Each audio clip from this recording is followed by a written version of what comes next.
Bharat corona से सबसे ज्यादा प्रभावित देशों की सूची में अब छठे नंबर तक पहुंच गया है। भारत ने शुक्रवार को इटली को पीछे छोड़ दिया। भारत में अब तक 2,36,000 केस सामने आ चुके हैं और 6,000 से ज्यादा मौतें हो चुकी हैं। वहीं इटली में 2,34,000 केस आए हैं। शुक्रवार सुबह तक इटली में ज्यादा केस थे, लेकिन रात तक भारत इटली से आगे निकल गया। हालांकि मौतों के मामले में भारत अभी इटली से पीछे है। इटली में 33,000 से ज्यादा लोगों की मौत हो चुकी है। भारत से ज्यादा केस अब सिर्फ अमेरिका, ब्राजील, रूस, स्पेन और इंग्लैंड में है।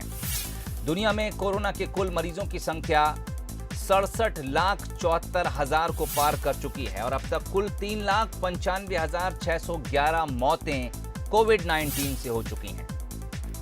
भारत में शुक्रवार को एक दिन में रिकॉर्ड 9,851 नए मामले सामने आए हैं, जबकि 273 लोगों की मौत हुई है।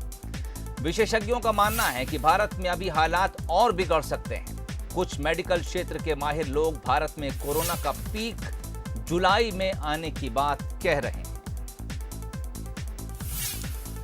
खबर पे बातचीत के लिए इस वक्त चैनल हेड शरद द्विवेदी हमारे साथ जुड़ गए हैं। शरद जी, सिर्फ राहत इस बात को कह सकते हैं कि हमारे यहाँ मौत के आंकड़े कम हैं, वरना संक्रमित मरीजों के आंकड़े के मामले में हम लगातार एक के बाद एक पायदान चढ़ते जा रहे हैं।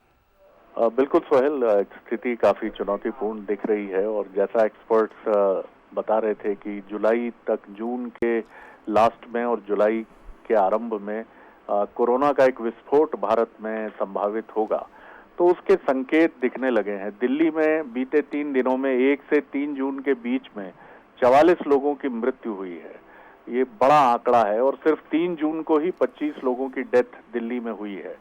दिल्ली में बताया जा रहा है कि सरकारी अस्पतालों में अब मरीजों को भर्ती करने के लिए स्पेस नहीं बचा है और यही वजह है कि दिल्ली सरकार काफी इसको लेकर चिंतित भी है और तमाम व्यवस्थाओं में भी जुटी है।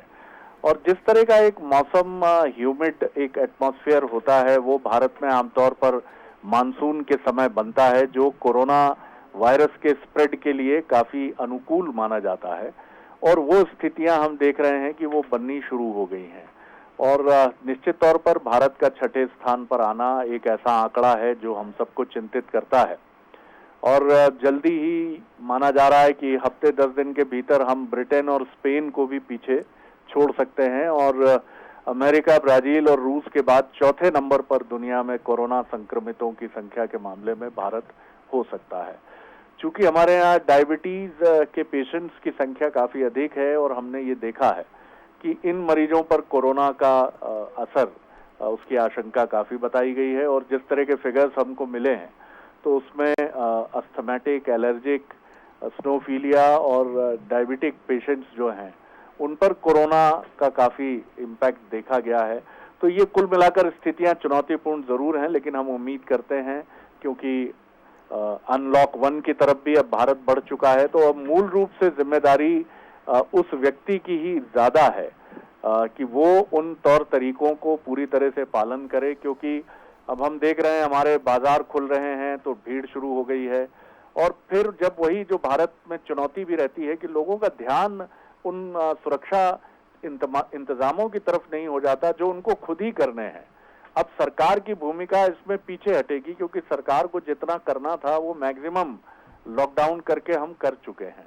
अब ये जनता की जिम्मेदारी है कि वो इस अनलॉक 1 को भी सफल बनाए और अपनी सुरक्षा को भी टॉप प्रायोरिटी पर रखे। लेकिन स्थितियां बहुत चुनौतीपूर्ण है, लेकिन उम्मीद की जानी चाहिए, जैसा आप कह रहे थे कि डेथ रेट हमारे यहाँ कम है, रिकवरी रेट भी अनेक राज्यों में बहुत बेहतर है। तो ये उम्मीद की किरण है और हम दुआ करते हैं कि विश करते हैं कि जल्दी कोई मेडिसिन भी इस दौरान, क्योंकि ब्रिटेन में एक दवा का ट्रायल शुरू हो गया है, तो उम्मीद की जानी चाहिए कि कुछ बेहतर सामने आए जल्दी। सोहेल, चलिए इसी उम्मीद के साथ बातचीत को ख़त्म करूंगा शरद जी कि हमें अपनी जिम्मेदारी खुद समझनी होगी, तभी हम इस महामारी से पार पा सकेंगे। जब तक कि कोई वैक्सीन इस खास तौर से इस महामारी के लिए नहीं बन जाती है, लोगों को अपनी जिम्मेदारी समझनी होगी, वरना भारत में जिस तरह से संक्रमण बढ़ रहा है, हम एक के बाद एक पायदान चढ़ते जा रहे हैं और हो सकता है आने वाले कुछ दिनों में हम दूसरे या तीसरे नंबर तक भी पहुंच जाएं। तो मौजूदा हालात इसी तरफ इशारा कर रहे हैं कि हालात चिंताजनक ज़रूर हैं, लेकिन स्थितियां इस लिहाज से कंट्रोल में कही जा सकती हैं कि रिकवरी रेट कम है और डेथ रेट भी बहुत कम हैं और अब जिम्मेदारी सिर्फ हमारे अपने हाथ में है कि हमें खुद को, अपने परिवार को और अपने समाज को किस तरह से इस महामारी से बचाना है।